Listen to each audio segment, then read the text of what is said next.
पिछले 10 साल के अंदर भारत एक ऐसा एकमात्र देश है जिसमें दुनिया में सबसे ज्यादा किसी एक देश के लोगों ने नागरिकता छोड़ी है, और 90% हिंदू है उसमें। अच्छा, अब ये देखिए सीए का एक कानून होगा, लेकिन सारे के सारे नॉर्थ ईस्ट की जो स्टेट्स हैं, यानी मेघालय है, त्रिपुरा है, मणिपुर को छोड़कर बाकी 6 राज्यों के अंदर ये लागू नहीं होगा। उनके अपने अपने कानून होंगे। आज आज अमित शाह जी का बयान आया है। जो आरएसएस का सबसे बड़ा आइडियोलॉग है गोलवलकर, जो जिसको आप नफरत का गुरु भी कहा था, इस देश में याद किया जाता है, उसने लिखा कि मुसलमान नंबर 1 खतरा है इस देश के सामने, और नंबर 2 खतरा है ईसाई। 3 लाख से ज्यादा तमिलनाडु के अंदर श्रीलंका के हिंदू हैं, जो मैं फिर कह रहा हूं कि उनको आपने रेफ्यूजी भी नहीं बनाया। उनको आप दे दीजिए अधिकार, उनको आप नागरिकता दे दीजिए, अगर आप वाकई में इस देश के और दुनिया के हिंदुओं से प्यार करते हैं।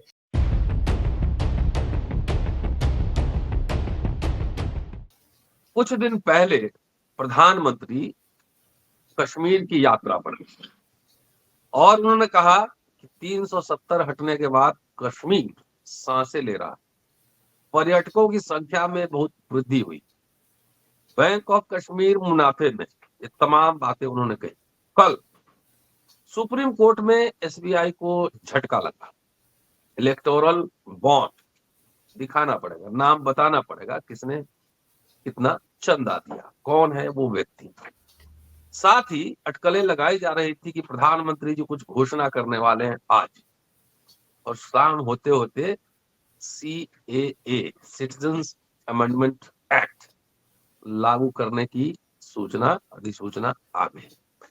क्या है सीए के मायने समझने की कोशिश करेंगे। 2019-20 में सीए एनआरसी को लेकर देशव्यापी विरोध प्रदर्शन हुआ था।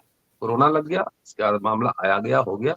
ठीक चुनाव से पहले सीएए लागू करने की मंशा क्या है अंदर की बात, क्या सोचा गया है, क्या एक राजनीतिक स्टंट है या कुछ और, इस विषय पर चर्चा करने वाले दोस्तों, रतनलाल बोल रहा हूं और आप देख रहे हैं अम्बेडकरनामा। शमसुल इस्लाम साहब हैं और उनसे समझने की कोशिश करेंगे कि सीएए क्या है, पाकिस्तान, बांग्लादेश, अफगानिस्तान के अल्पसंख्यक शरणार्थियों को सिटीजनशिप दिया जाए, क्या है इसके मायने, इसके पीछे और क्या खेल है, ये सब समझने की कोशिश करें। स्वागत है सर। जी, जय भीम, इनकलाब जिंदाबाद। क्या क्या देखेंगे, क्या क्या झेलेंगे, किस किस से गुजरेंगे। जुमलाबाजी तो बहुत हल्की, बहुत छोटी चीज हो गई है अब। और आपने सही कहा कि सुप्रीम कोर्ट ने एसबीआई को, जो सारी दुनिया के चोर लफंगे लुटेरों ने जो पैसे चंदे दिए हैं, और उसमें से 80% शायद बीजेपी को मिला है। और एक ऐसी सरकार जो ट्रांसपेरेंसी की बात करती थी, जो रोज नेहरू को शीशा दिखाती रहती है, जो रोज इंदिरा गांधी को शीशा दिखाती रहती है, और राहुल गांधी के बारे में तो वो क्या क्या बोलते रहते हैं। लेकिन उन्होंने दुनिया की सबसे बड़े एक काला पैसे और चोर बाजारी के पैसे को चुनाव में इस्तेमाल करने के लिए कानून बनाया, उसको भारत संविधान का सहारा लिया, अपनी संसद के अंदर जो उनका बहुमत है उसका पूरा सहारा लिया उन्होंने। और हम जानते हैं कि ये कैसे, किस तरह से एक धोखेधड़ी से ये पास करा लिया गया है। इसको बाकायदा के तौर पे नहीं रख के एक मनी बिल में एक लाकर उसके हिस्से के तौर पर इसको पास करा लिया। ये हम सब इस बात को जानते हैं। और ये किस तरह से हेडलाइन बनाने के अंदर और खबरों में रहने का तरीका जानते हैं। और मैं हमेशा से ही इनको चालबाजों का एक ऐसा गिरोह बताता रहा हूं कि जिनको सिर्फ चालाकियां आती हैं, जुमलाबाजी आती है, और वो ये सोचते हैं कि आज शाम तक बच जाएं, आज शाम तक कुछ कर दें, न्यूज में रहें तो कल फिर देखेंगे। इनको कोई देश के बारे में सपना देखना, इस देश की चिंता करना, उससे कोई लेना देना नहीं है। तो आप देखते हैं कि सुप्रीम कोर्ट का फैसला आया और चंद घंटों के अंदर ये सीए का कानून के नियम लागू कर दिए गए। अच्छा, इसको जरा सा मेरे प्यारे दोस्तों जान लीजिए इस देश के साथ क्या खिलवाड़ और जो कुछ हो रहा है। ये जो कानून है कि भारत के अंदर असल में एक हमारा पुराना कानून है जो नागरिकता का, जो बहुत सालों से चल रहा था, और उस कानून में कोई गड़बड़ नहीं थी। और वो जो कानून था, वो कानून जब था, क्योंकि मोदी जी और अमित शाह ये कह रहे हैं कि अब जो है, जो उत्पीड़ित, जो प्रोसिक्यूटेड, जो दलित, जो दमित, जो धार्मिक अल्पसंख्यक समुदाय हैं आसपास के देशों में उनको अब आने का रास्ता खुल गया है। पर ये झूठे लोग इस बात को भूल जाते हैं कि पुराना कानून था जिसमें दलाई लामा हजारों लोगों के साथ यहाँ आ गए 1959 के अंदर। मैं 14 कहाँ पहुंच गया, 1959 के अंदर, जब जवाहरलाल नेहरू का राज था। ये भूल गए कि सन 1971 के अंदर, सन 1969, 70, 71 तक हजारों ईस्ट पाकिस्तान में जो वहां की पाकिस्तानी सेना और इस्लामिस्ट, जो कट्टरपंथी इस्लामी गिरोह थे, वो किस तरह से वहां कत्लेआम कर रहे थे बंगाली मुसलमानों का, हिंदुओं का, बौद्धों का। तो कैसे हजारों की तादाद में यहाँ पनाह लेने आते थे और उनके लिए हमारा जो बॉर्डर था वो खुला था। तो लेकिन शायद वो बांटता नहीं था धर्म के नाम पर। इनको ऐसे कानून की जरूरत थी जिसको बांटा जाए। तो ये 9 दिसंबर को लागू किया जाता है डॉक्टर रतन लाल। 9 दिसंबर 2019 को अचानक खड़े होते हैं अमित शाह और ये कहते हैं कि मैं ये इंट्रोड्यूस कर रहा हूं। तो कोई नियम कायदा कुछ करने की जरूरत नहीं। स्पीकर अपने जेब वाले आदमी है, जेब में बैठे हैं, जेब गोद में नहीं बैठे हैं, तो जेब में बैठे हैं, वो एकदम इजाजत देते हैं। 10 तारीख को 8 घंटे के अंदर इसको लोकसभा पास कर देती है। 2 दिन के शायद बीच में संडे की छुट्टी थी, तो 12 तारीख को राज्यसभा पास कर देती है। और एक तूफानी तरीके से ये राष्ट्रपति के पास भेजा जाता है। राष्ट्रपति के भी जो अफसरशाही है, वो शायद आरएसएस के आदमी है, वो कुछ पढ़ना है नहीं पढ़ना है, ये करना है, वो साइन कर देती है मैडम घुग्गी डाल देती हैं उस पर। और ये 4 दिन से भी कम में ये कानून पास हो जाता है डॉक्टर रतन लाल। लेकिन लागू होने में क्योंकि 2019 दिसंबर के अंदर, अब इसकी कोई खास जरूरत नहीं है, हिंदू मुसलमान इससे ज्यादा नहीं हो सकता है। मोदी जी चुनाव जीत गए हैं, तो उसके बाद इसको आप ठंडे बस्ते में रख देते हैं, और जब 2024 के चुनाव में मोदी जी कहीं दिक्कत में फंस रहे हैं, काफी परेशानी में फंस रहे हैं मोदी जी। बहुत सारे लोग जो 400 जीतेंगे तो ये 500 क्यों नहीं जीत सकते, 400 ही क्यों जीते, 500 जीत सकते। आप जानते हैं कि बहुत परेशानी में हैं, और उस परेशानी का नतीजा है कि परिवारवाद की बात करते करते सारे जो घोर परिवारवादी पार्टियां उनके साथ ये समझौते कर रहे हैं, ये सीटें बांट रहे हैं, ये हम सब इसको देख रहे हैं। तो ये एक नया टोपी के अंदर से एक नया उन्होंने चीज निकाली है, ताकि ये थोड़ा सा जो बदनामी हो रही है, ये सब हो रहा है। महंगाई बेरोजगारी की बात तो छोड़िए, लेकिन छींचा लेदर सुप्रीम कोर्ट भी अब जो कर रही है, तो आप उससे ध्यान हटाने के लिए, आपको उसको बचाने के, उससे ध्यान हटाने के लिए क्या करेंगे, तो ये निकाल के टोपी में से ये अपना निकल आता है और ये हो जाता है। जिसको 4 साल 9 महीने 1 दिन आपने कहां रखा, क्यों रखा उसके बारे में कोई एक्सप्लेनेशन नहीं है। लेकिन इसलिए रखा गया था कि जिस दिन मोदी फंसेंगे, मोदी को थोड़ी सी दिक्कत होगी, तो उनके जो जमूरे हैं, उनके जो जमूरे हैं, वो अमित शाह जो हैं, वो इसको निकाल कर ले आएंगे। अच्छा, अब देखिए, बड़ी शर्मनाक और बड़ी इंपॉर्टेंट बात है। मैं तो इस कानून को मैंने ये 12 तारीख को मैंने लेख लिख दिया था हिंदी और अंग्रेजी के अंदर कि ये राष्ट्र विरोधी है, ये इंसानियत विरोधी है, और ये माइनॉरिटी विरोधी है। और देखिए, मैं उसका एक दो ये पॉइंट करके आपके सामने रखने की कोशिश करूंगा मेरे प्यारे दोस्तों। इसको आप याद रखिएगा। देखिए कि ये जो कानून है, इसमें सबसे इंपॉर्टेंट बात यह है कि इसका अफगानिस्तान, पाकिस्तान और बांग्लादेश का नाम उस तरह से लिया नहीं गया है, लेकिन उसमें जो नॉन मुस्लिमों के साथ जो होगा उससे उनको खुलेआम जो है उनको किसी पासपोर्ट की जरूरत नहीं, कुछ कागज दिखाने की जरूरत नहीं, वो यहाँ पर सीधे आ सकते हैं। हालांकि जैसा मैंने पहले कहा था, सन 1959 में ये दलाई लामा भी बिना पासपोर्ट के आ चुके हैं अपने हजारों के साथ, और यहाँ आते अगले दिन उन्होंने अपनी अपनी विदेश के अंदर अपनी सरकार की भी स्थापना कर दी थी। असम के अंदर आए थे, जोरहाट के अंदर, लेकिन उसके बाद भी वो दलाई लामा 59 में आया था, 49 में, 49 या 59? नहीं 59 में सर, 1959 में। हाँ 1959 जी, 1959 में जी, जी जी 1959 में आए थे।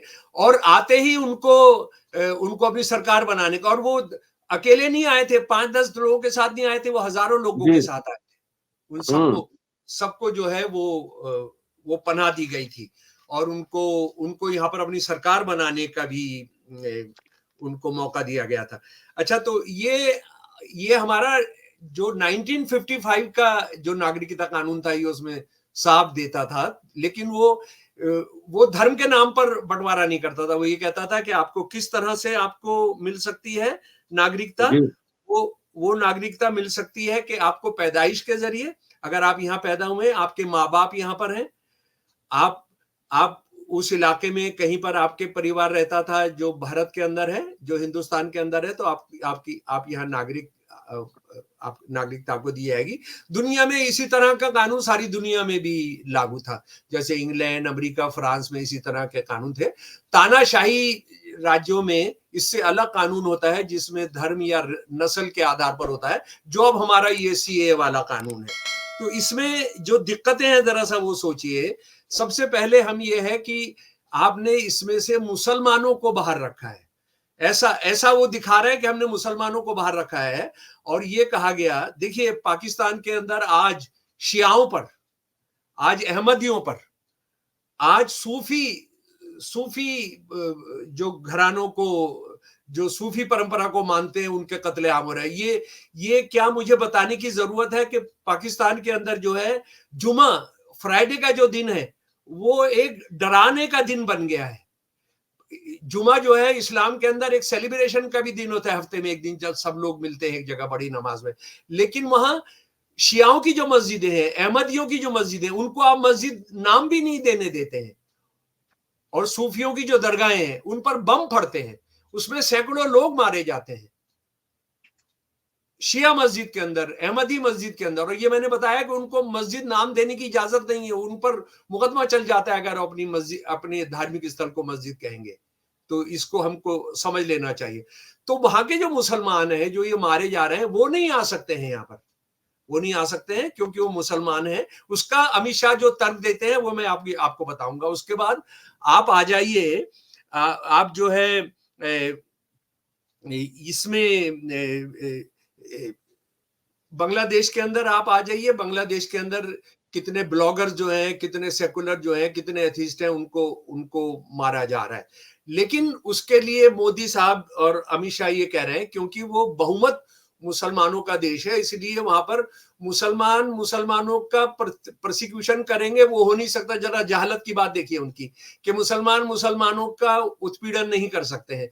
हालांकि अमित शाह को इतनी जानकारी नहीं है। हालांकि अमित शाह की जो सरकार है और अमित शाह की जो गवर्नमेंट है, वो अरब शेखों को तो सिक्योरिटी दे रहे हैं, लेकिन इनको ये जानकारी नहीं है कि शियाओं को मुसलमान नहीं माना जाता है। पाकिस्तान के अंदर ये कानून बना दिया गया है, अहमदियों को नहीं माना जाता है मुसलमान। और ये जो सूफी जो मजार हैं, उनको भी मुसलमान नहीं माना जाता है। उनको ये माना जाता है कि ये तो हिंदू हैं, ये तो कब्र की पूजा करते हैं, ये मूर्ति पूजा करते हैं।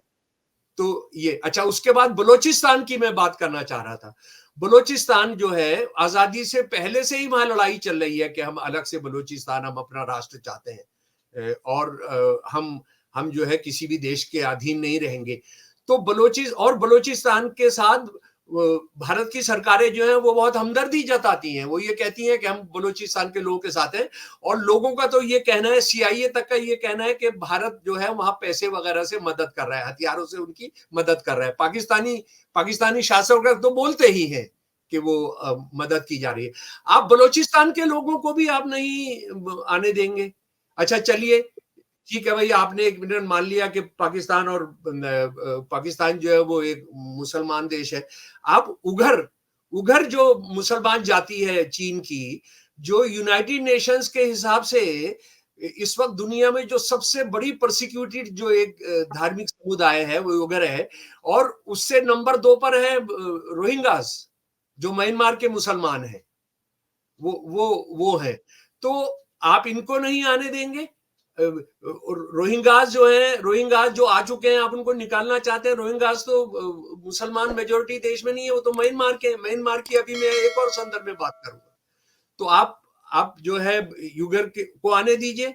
अच्छा, उसके बाद ये हिंदुओं की बहुत चिंता है, इनको हिंदुओं को लाना चाहते हैं, लेकिन अमित शाह साहब, मैं पूछना चाहता हूं, ये देश किसी न किसी दिन गिरेबान तक, इस देश के शासकों के गिरेबान तक डालेगा और पूछेगा कि श्रीलंका के हिंदू जो लाखों की तादाद में मारे गए हैं, जो 3 लाख से ज्यादा तमिलनाडु की नालियों के साथ, गंदे नालों के साथ रह रहे हैं, उनको आपने रेफ्यूजी का भी अधिकार नहीं दिया है। उनको नागरिकता देने के बारे में आप क्यों नहीं सोच रहे हैं? क्योंकि आप ये कह रहे हैं कि हम हिंदू, सिख, ईसाई, बुद्धिस्ट को देंगे। तो ये तो जो श्रीलंका के हिंदू हैं, वो तो सिर्फ हिंदू हैं, उसमें तो कोई मुसलमान नहीं है। वो जो सिन्हाली बुद्धिस्ट जो फांसीवाद के खिलाफ लड़ रहे हैं, और लाखों मारे गए हैं, 20,000 औरतें रेप की गई हैं उनकी।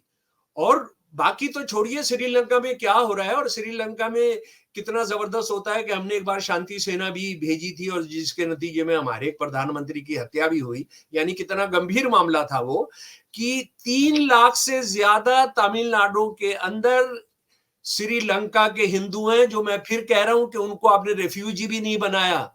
उनको आप दे दीजिए अधिकार, उनको आप नागरिकता दे दीजिए, अगर आप वाकई में इस देश के और दुनिया के हिंदुओं से प्यार करते हैं।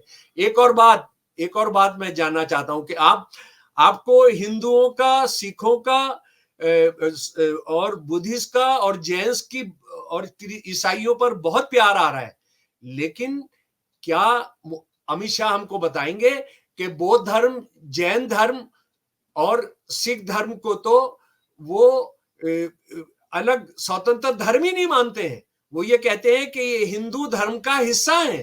तो आप हिंदू, सिख धर्म को, जैन धर्म को कितना प्यार करते हैं, ये हमारी समझ में आ जाता है। हिंदुओं को कितना प्यार करते हैं, हमारी समझ में आ जाता है कि आप श्रीलंका के हिंदुओं को रेफ्यूजी भी नहीं बना देना चाह रहे हैं। जी, बोले ईसाई पे तो भारत के अंदर भी हमले होते हैं, चर्च पे हमले होते हैं, हैं?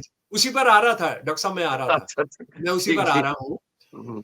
जो आरएसएस का सबसे बड़ा आइडियोलॉग है गोलवलकर, जो जिसको आप नफरत का गुरु भी कहा था, इस देश में याद किया जाता है, उसने लिखा कि मुसलमान नंबर 1 खतरा है इस देश के सामने, और नंबर 2 खतरा है ईसाई।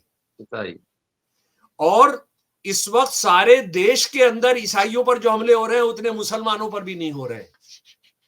इतने हमले हो रहे हैं। हम जानते हैं किस तरह से 2006 के अंदर उड़ीसा के अंदर कत्लेआम हुआ था ईसाइयों का, जो सिस्टर्स है उनका रेप हुआ था। और बाकी सब छोड़ दीजिए, किसी कम्युनिस्ट की आलोचना या किसी दूसरे की आलोचना छोड़िए, मैं आपको मिलवाने जा रहा हूं इस देश का सबसे ज्यादा डेकोरेटेड पुलिस अफसर जूलियो रोबेरो का मुझे लगता है कि हम सब लोग अच्छे तरीके से उनके नाम से वाकिफ हैं। वो 2014 मई के अंदर पावर में आए मोदी जी। 5 महीने के बाद उन्होंने एक बाकायदा एक चिट्ठी लिखी मोदी को और बीजेपी के लोगों को। वो जरा सा सुन लीजिए। वो अंग्रेजी में है, मैं हाथ के हाथ उसका हिंदी अनुवाद आपके सामने कर रहा हूं। आज मुझे 86 साल का जब मैं हूं, मुझे धमकाया जा रहा है, मुझे कहा जा रहा है कि मुझे इस देश में रहना नहीं चाहिए, और मैं इस देश में बेगाना हूं, मैं इस देश का नहीं हूं। जो एक जमाना था जिसमें, जबकि इस देश के लोगों ने मुझ में ट्रस्ट रखा था। यानी ये कौन आदमी है जिसने खालिस्तानी आतंक को खत्म किया था? ये वो आदमी है जिसने बॉम्बे के अंदर जो गुंडागर्दी थी, जो माफिया था, उनको खत्म किया था। ये सरकारें कहती हैं, ये यानी मैं नहीं कह रहा हूं, ये सरकारें कहती हैं। इनको देश का सबसे बड़ा जो होता है नागरिक सम्मान दिया गया था। इनको बहुत सारे देशों में एम्बेसडर बनाया गया था। ये लिख रहे हैं खत 5 महीने के बाद। ये कोई ये कोई इत्तेफाक नहीं है कि एक बाकायदा एक छोटी सी स्मॉल माइनॉरिटी को टारगेट किया जा रहा है, शांति प्रिय को टारगेट किया जा रहा है, जिसकी संख्या 2% से 1.8% रह गई है। घर वापसी, क्रिसमस को मोदी जी कितना प्यार करते हैं। क्रिसमस का दिन जो है उन्होंने गुड गवर्नेंस डे कर दिया था, यानी वो क्रिसमस मत मनाओ, उसको मनाओ। और जिस तरह से क्रिश्चियंस के चर्चिस पर हमले हो रहे हैं, ये उस वक्त में लिखा है, और आज तो जिस तरह के हमले हो रहे हैं, ईसाई परिवार आप चर्च बनाने नहीं दे रहे हैं, चर्च में जाने नहीं दे रहे हैं। ईसाई परिवार अपने घर में भी प्रेयर कर रहे होते हैं तो आप उनको जाके गिरफ्तार करते हैं और कहते हैं कि ये धर्म परिवर्तन करा रहे हैं। ईसाई सारे ईसाई हैं, वो आपस में धर्म परिवर्तन करा रहे हैं। बताइए, ये मजाक हो गया है। और किस तरह से ईसाई जो शिक्षा संस्थान है उनमें कहा जा रहा है कि आप सलीब हटाइए, उसमें से आप मदर मैरी की तस्वीर हटाइए, आप जीसस की तस्वीर हटाइए। सीधा कानून नहीं है, लेकिन आरएसएस के ये हिंसक तत्वों ने आदेश दे दिया है कि इसको हटाइए। तो ये कितना आप उनसे प्यार करते हैं। और उसके बाद एक और चीज देखिए कि ये म्यांमार में इस वक्त वहां की जो माइनॉरिटीज हैं और जो एथनिक ग्रुप हैं, जिनको हम दबी कुचली नस्लें बोलते हैं, वो उनका कितना कत्लेआम हो रहा है उसको सब जानते हैं। यूनाइटेड नेशंस भी कह रही है, यूनाइटेड नेशंस बाकायदा प्रस्ताव पास कर रही है। इजराइल के बाद सबसे ज्यादा प्रस्ताव जिस देश के लिए यूनाइटेड नेशंस ने पास किया है वो म्यांमार की जो मिलिट्री शासक है उनके लिए क्या है। अभी पिछले हफ्ते अमित शाह जी ने ऑर्डर दिया है कि म्यांमार की पूरी जो हमारी 1700 किलोमीटर की जो हमारी बॉर्डर है, हमारी सीमा है, उस पर उसको हम दीवार खड़ी करेंगे, उस पर बार्ब वायर, उसमें फेंसिंग करेंगे। और वहां क्या होता था आज तक कि वहां जो कचिन जो ईसाई समुदाय है और एक ये नस्ल भी है, और उसके साथ अराकान के लोग हैं जो एक नस्ल है, वो नस्ल है उनसे अलग है जो राज करते हैं म्यांमार में। और रोहिंग्या की बात, रोहिंग्या वाले क्या है, जब बहुत उनके कत्लेआम होते हैं, उनकी औरतों को यो रेप करना चाहते हैं, उनको भगाना चाहते हैं, तो लोग भारत आ जाते थे। अब वो रास्ता भी बंद हो जाएगा डॉक्टर रतन लाल। यानी उस देश में जो मुसलमान नहीं है, अरकान कचिन्स, वो नस्ल जो है दोनों के दोनों, वो भी हमारे यहाँ नहीं आ पाएंगे। अच्छा, अब एक और मजे की बात देखिए कि इस कानून के तहत 31 दिसंबर 2014 तक डॉक्टर रतन लाल जी, जिनका उत्पीड़न हुआ था वो आ सकते हैं। इन पागलों का आप क्या करेंगे?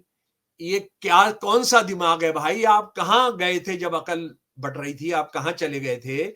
आप जरा सा पूछिए कि 14 दिसंबर 31 2014 के बाद इन देशों में, मुसलमान देशों में उत्पीड़न हुआ ही नहीं है।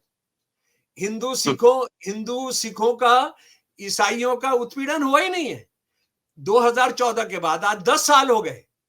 10 साल जो कुछ हुआ है उसके बारे में आप जो है भांग पीकर सो गए हैं। आप क्या बताना चाहते हैं? आप किसको बेवकूफ बना रहे हैं? आप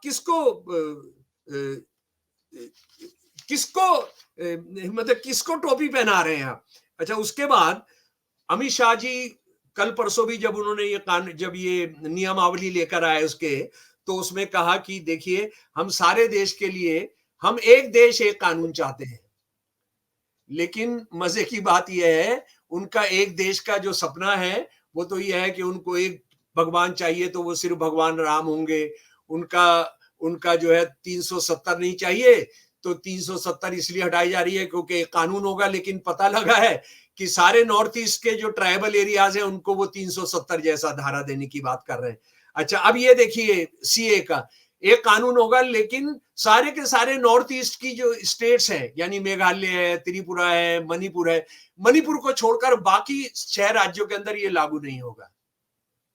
उनके अपने कानून होंगे। आज अमित शाह जी का बयान आया है कि ये उन पर लागू नहीं होगा, ये ट्राइबल एरियाज में लागू नहीं होगा। यानी आप एक करते करते आप ये देश हिंदुओं का है, हिंदुओं का है, हिंदुओं का करते करते इस देश को बांट देंगे 20 हिस्सों में, क्योंकि ये देश में सिर्फ हिंदू नहीं रहते हैं। आप ये कहते कहते कि एक कानून होगा नागरिकता का, पता लगेगा कि आप 50 कानून का, और यही आरएसएस का काम है। ये बाबा साहब ने कब से कह दिया था कि ब्राह्मणवादी जो होते हैं सिर्फ बांटने का काम करते हैं। ये नारा देते हैं एकता का, ये नारा देते हैं एकता का, लेकिन वो नारा एकता का जो है इतना पाखंडी, इतना झूठा होता है कि वो बांटता है। ये देश हिंदुओं का है जब वो बोलते हैं, तो इसका मतलब है जो हिंदू नहीं है वो इस देश का हिस्सा नहीं है, तो उनको भैया अलग जगह दे दो। यानी इसका मतलब है कि सिर्फ पाकिस्तान नहीं देना पड़ेगा, आपने बुद्धिस्तान भी देना पड़ेगा, जैनिस्तान भी देना पड़ेगा, सिखिस्तान भी देना पड़ेगा आपने। ये आप इस काम को बहुत बहुत अच्छे तरीके से कर देंगे, जो इस देश के दुश्मन भी नहीं करना चाहते हैं। तो अच्छा, इसमें आखिरी बात, मेरी सबसे शर्मनाक पहलू है सुप्रीम कोर्ट। आप कहेंगे सुप्रीम कोर्ट तो भाई कल परसों बहुत अच्छा फैसला दे दिया है। केस तो पेंडिंग ही है। हाँ जी, सीए एनआरसी का केस तो पेंडिंग ही है, कई 200 पिटीशन होंगे। जी हाँ, 200 पिटीशन हैं 2020 से, और तारीख नहीं मिल रही है। अगर सुप्रीम कोर्ट सीधा सीधा हिंदुत्व प्रोजेक्ट में शामिल नहीं है, हालांकि कल परसों के फैसले में पता लगा है और कल के फैसले में पता लगा है, कभी कभी उनको भी शर्म आ रही है कि हम इस देश को कहां ले जाकर छोड़े, क्योंकि इतिहास जब लिखा जाएगा तो मोदी और अमित शाह को इस देश को तोड़ने वाला लिखा जाएगा। शायद चीफ जस्टिस और जज जो है वो इसमें शामिल नहीं होना चाहते। इतिहास में भारत को तोड़ने के तौर पर, वो मुजरिम के तौर पर नहीं गिनवाए जाना चाहते हैं। तो 200 पिटीशंस हैं जनाब, 200 पिटीशंस में आपने जो है कुछ भी एक दिन आपने नहीं दिया है। 2022 में एक बार सुनवाई शुरू हुई, उसके बाद आपने इसको सुनने की आपने कोई जरूरत नहीं समझी। सुप्रीम कोर्ट इस देश को टूटने से बचा सकती है। इस देश को, हिंदुत्ववादी भी वो लोग जो पाखंड में विश्वास करते हैं, जो हिंदुओं के भी नहीं है, यानी कोई ऐसी पार्टी हो जो वाकई में हिंदुओं के लिए काम करती हो, तो वो कहेगी हम श्रीलंका के हिंदुओं को भी लाएंगे, हम अफगानिस्तान के हिंदुओं को भी लाएंगे, हम चीन से भी हिंदुओं को लाएंगे, हम जो है दुनिया में कहीं पर भी हिंदू होंगे उनको लेकर आएंगे, और अमित शाह ये कहेंगे कोई भी हिंदू हमारा देश छोड़कर नहीं जाएगा। दुनिया के अंदर पिछले 10 साल के अंदर भारत एक ऐसा एकमात्र देश है जिसमें दुनिया में सबसे ज्यादा किसी एक देश के लोगों ने नागरिकता छोड़ी है, और 90% हिंदू है, उसमें 90% हिंदू है। बनाओ कानून, सीए को लागू करो कि ये सारे डॉक्टर, इंजीनियर, सारे ऊंची जाति के जो छोड़कर जा रहे हैं, उन्होंने भारत माँ की सेवा करनी होगी, भारत में रह के ही आवारा गायों की सेवा करनी होगी। बनाओ ना कानून। तुम्हारे सारे मोहल्ले, तुम्हारे रिश्तेदार, तुम्हारे भाई भतीजे, अमित शाह हो, चाहे मोदी हो, या अडानी हो, या अंबानी हो, इनके सारे लोग कैसे कैसे पहुंच रहे। और इस देश के लोगों की बेरोजगारी की आपने हालत ये कर दी है कि वो जा रहे हैं और रूसी सेना के लिए वो धकेले जा रहे हैं, वो इजराइल के अंदर जाकर मर रहे हैं, वो बेलदारी करने के लिए और राजमिस्त्री का काम करने के लिए, बढ़ई का काम करने के लिए। तुमने इस देश को कितना शानदार बनाकर सारी दुनिया के पीड़ित लोगों को यहां बुला रहे हो। तुम्हारे अपने लोग जो हैं वो सारी दुनिया जा रहे हैं। अकेला एकमात्र देश है जिसमें शायद 2 करोड़ से ज्यादा लोगों ने अपनी नागरिकता छोड़ दी है, अपनी नागरिकता छोड़ दी है। शर्म करो, चिल्लू भर पानी में डूब मरो। और हिंदू मुसलमान जो करोगे, ये ज्यादा दिन नहीं चलेगा। कितना गाय हो गई, घर वापसी हो गई, लव जिहाद हो गया, अब ये हो गया, अब क्या करोगे अब? शुक्रिया सर, बहुत शानदार बातचीत के लिए। और मिला जुलाकर ये सीए कानून जो है एक पॉलिटिकल स्टंट है, और इसके कितने लेयर्स हैं शमसूल साहब ने बहुत अच्छे से समझाया। और सबसे दिलचस्प बात कि सबसे ज्यादा हिंदुओं ने भारत की नागरिकता छोड़ी है। दुनिया भर के पीड़ित हिंदू को बुला रहे हैं, और प्रिविलेज हिंदू जो है भारत की नागरिकता छोड़ के विदेश में जाके विदेश की सेवा कर रहे हैं। ये दिलचस्प। शुक्रिया सर, थैंक यू जी। है।